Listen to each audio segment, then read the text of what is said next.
தமிழ் நெஞ்சங்கள் அனைவருக்கும் அன்பான வணக்கம். எல்லாரும் எப்படி இருக்கீங்க? இந்த காணொலியை பார்க்குற உங்களுக்கு இந்த நாள் இனிய நாளாக அமையட்டும்.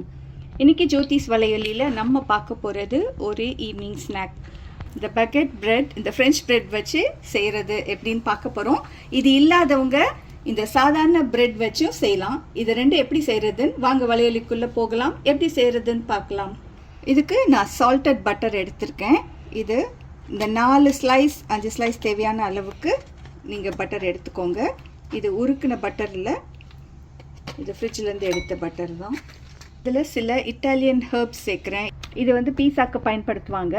இது எல்லாம் இல்லைனாலும் பரவாயில்ல, நீங்கள் மிளகு அப்புறம் கொத்தமல்லி இதை எடுத்தாலும் கூட போதும். இது கொஞ்சம் சேர்த்துக்கிறேன்.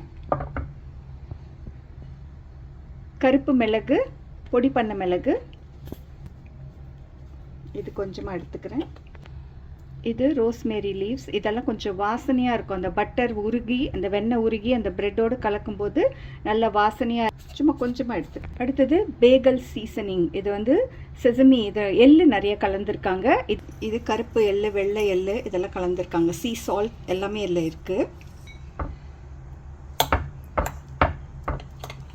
அந்த ஹெர்ப்ஸ் எல்லாம் இருக்கு இல்லையா, இது எல்லாத்தையும் சேர்த்து நம்ம நல்லா கலந்துட்டோம். இதை மாதிரி எடுத்துக்கிறோம். இது கூட முக்கியமான பொருள் சேர்க்க போகிறோம். இது பூண்டு. நான் 4 பூண்டை நல்லா கிரேட்டரில் நல்லா துருவி வச்சுருக்கேன். இதுதான் முக்கியமான பொருள். இதையும் சேர்த்து இப்போ இதை கலந்துடும். இந்த பகெட் எப்போவுமே இந்த மாதிரி கிராஸ் வைஸில் தான் கட் பண்ணணும். இங்கே பாருங்கள், இந்த மாதிரி கட் பண்ணி எடுத்துக்கோங்க.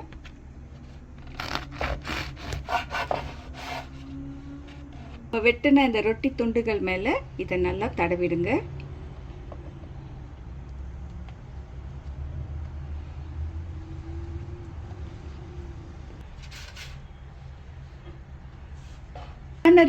ரொட்டி துண்டுகள் எடுத்து இதில் எப்படி செய்கிறதுன்னு பார்க்கலாம். இந்த ரொட்டி துண்டுகளை இந்த மாதிரி கட் பண்ணி எடுத்துக்கோங்க.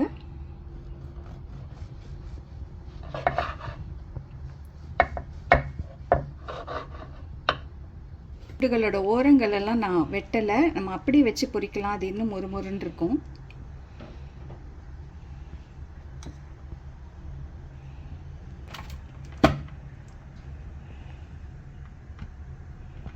இதை நம்ம இப்போ ஏர் ஃப்ரையரில் வச்சு நம்ம இப்போ இதை நல்ல மொறுமொறுன்னு வறுக்க போகிறோம். 180 டிகிரிஸில் ஒரு 5 நிமிடங்கள் வச்சு இதை நம்ம ஏர் ஃப்ரையரில் இப்போ நம்ம பொரிக்க போகிறோம். ஏர் ஃப்ரையர் இல்லாதவங்க நம்ம அந்த தோசைக்கல்லே செய்யலாம். நம்ம தயாரித்தோம் இல்லையா, அந்த கார்லிக் போட்ட அந்த வெண்ணெயை இதை முதல்ல தடவி எடுத்துக்கோங்க. இப்போ இந்த பிரெட் துண்டுகளை ஒன்று ஒன்றா அது மேலே வைங்க.